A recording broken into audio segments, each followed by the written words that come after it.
Assalamualaikum warahmatullahi wabarakatuh.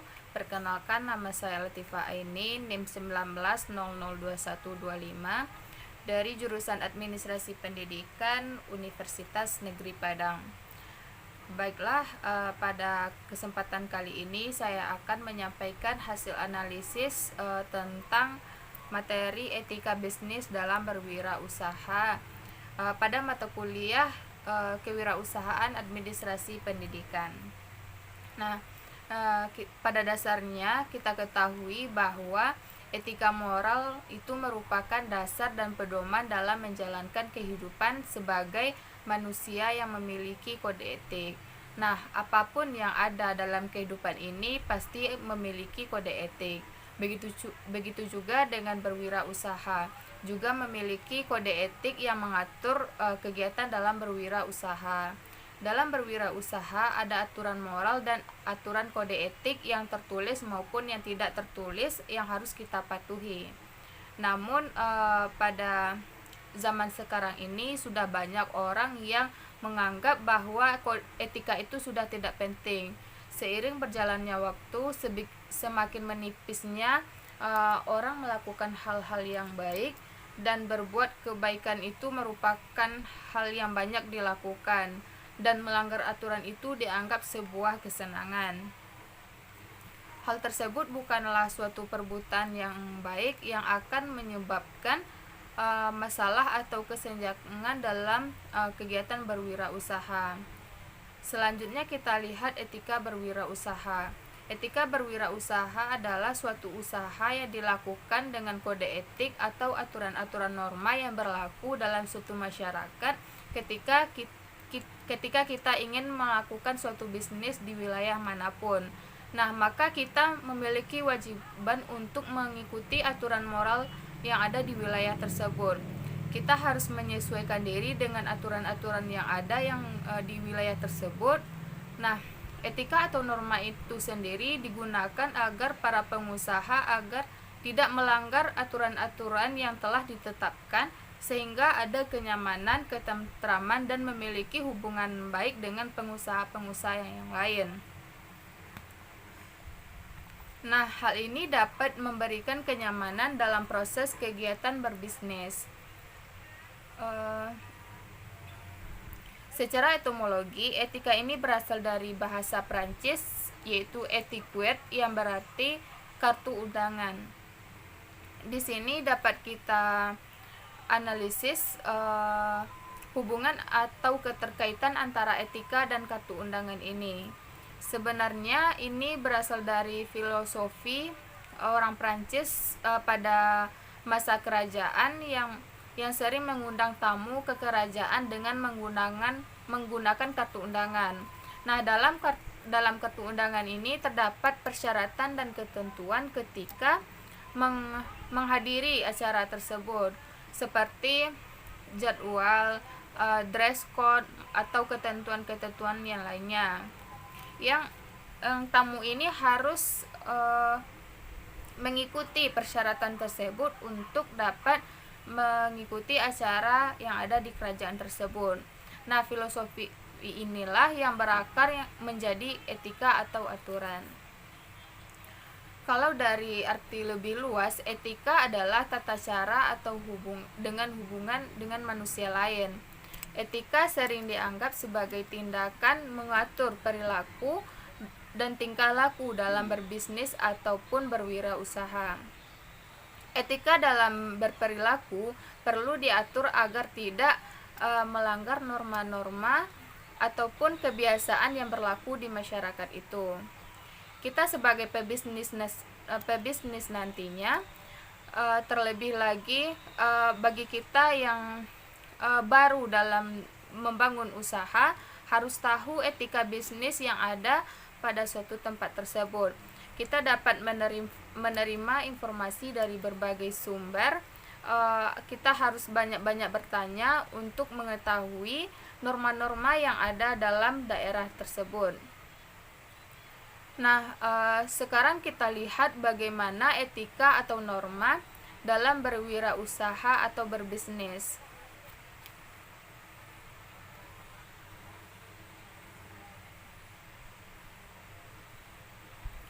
Yang pertama, seorang wirausaha itu harus jujur. Kita harus jujur dalam segala hal, contohnya dalam konteks kualitas produk.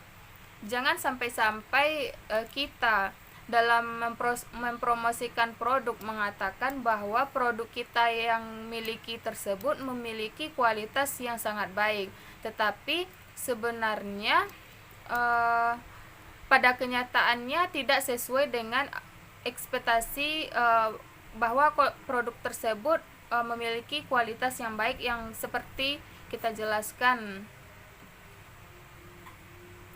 Nah, karena hal ini akan mudah diketahui orang pada saat zaman sekarang ini. Apabila suatu kualitas produk yang kita miliki tidak sesuai dengan yang diinginkan oleh konsumen, maka itu akan menyebabkan konsumen akan mudah komplain terhadap usaha yang kita miliki. Nah, selanjutnya yaitu bertanggung jawab. Jangan sampai-sampai kita tidak bertanggung jawab atas usaha yang kita jalankan. Contohnya, ketika konsumen komplain terhadap produk kita, maka kita harus menerima dan bertanggung jawab, bukan menghindari komplain tersebut. Nah, apabila suatu produk yang kita miliki telah sampai pada konsumen itu dalam keadaan cacat, dan konsumen itu komplain terhadap produk tersebut, maka dari itu kita kapan perlu harus mengganti produk tersebut. Hal ini juga bertujuan untuk menjaga citra dan nama baik bisnis yang kita jalani. Nah, untuk menghindari komplain ataupun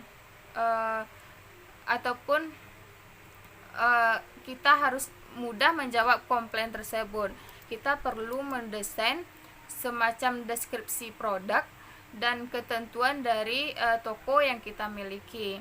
Contohnya saja dalam usaha online, kita berjualan via Shopee. Contohnya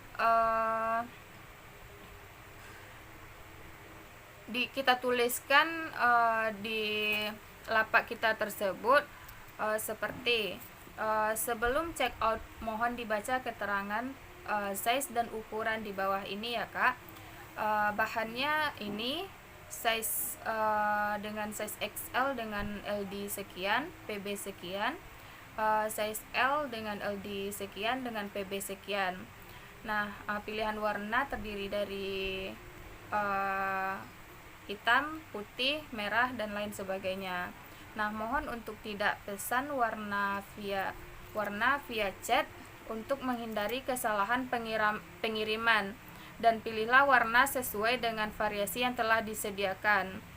Nah, untuk pengembalian produk wajib disertai video unboxing serta foto resi beserta plastik packingnya.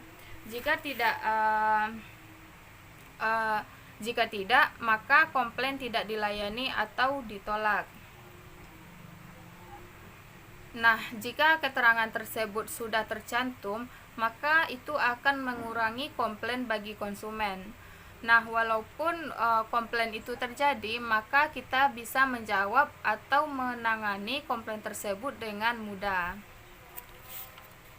Nah, selanjutnya kita lihat kode etik yang ketiga, yaitu harus menepati janji, disiplin, taat terhadap hukum, dan mau membantu. Karena dalam berwirausaha kita pasti akan bergaul atau berhubungan dengan orang lain, baik itu dengan masyarakat, pelanggan, ataupun konsumen, dan lain sebagainya. Nah, selanjutnya kita harus berkomitmen terhadap sesuatu usaha yang kita jalankan, dan yang terakhir yaitu harus berprestasi. Nah, selanjutnya kita lihat apa tujuan dari etika moral atau kode etik wirausaha. Sebenarnya tujuan etika harus sejalan dengan organisasi atau bisnis yang kita jalankan. Hal ini bertujuan agar suatu usaha apa yang kita jalankan ini tidak berbanding terbalik dengan kebiasaan atau norma-norma yang ada di suatu masyarakat tersebut. Contohnya, kita mendirikan sebuah kafe. Jangan sampai kafe yang kita dirikan ini dapat mengganggu atau kenyamanan masyarakat setempat. Contohnya, kita mendirikan kafe yang ada live musiknya. Sedangkan manfaat dari etika moral dalam berbisnis ini agar terciptanya suasana nyaman, tentram, dan memiliki hubungan baik dengan banyak orang seperti konsumen, masyarakat, ataupun pedagang lainnya. Sehingga dalam menjalankan bisnis ini kita mendapatkan ketenangan dalam menjalankan bisnis yang kita miliki.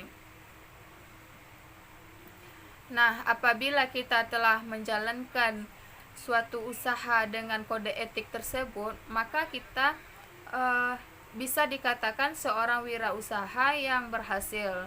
Dimana pada minggu-minggu sebelumnya kita telah melihat ciri-ciri wirausahawan yang berhasil. Yang pertama yaitu seorang wirausaha itu harus memiliki visi dan misi serta tujuan yang jelas dalam kehidupannya.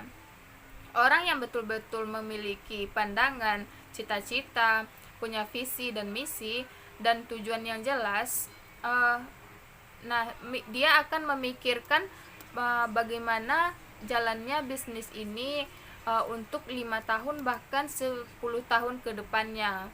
Nah, ini sudah harus dipikirkan dan didesain dari sekarang. Nah, yang kedua yaitu memiliki inisiatif. Tidak hanya menunggu apa yang harus kita lakukan dan tidak hanya diam. Dan ketiga yaitu mempunyai orientasi terhadap prestasi. Yang selanjutnya berani menanggung risiko karena dengan risiko tersebut akan membuat kita bangkit. Yang kelima yaitu bekerja keras. Ini sudah jelas kalau kita ingin sukses, maka pasti kita harus bekerja keras serta bertanggung jawab atas segala aktivitas yang kita lakukan dan berkomitmen menjaga hubungan baik dengan pelanggan, masyarakat, dan pedagang lainnya. Orang yang sukses dan dalam berwirausaha ini adalah orang-orang yang memiliki banyak relasi pada pihak-pihak tertentu dan tidak hanya pada konsumen, tetapi bisa saja dengan salah satu mereka ini yang merupakan peluang bagi kita untuk menjadi sukses lagi.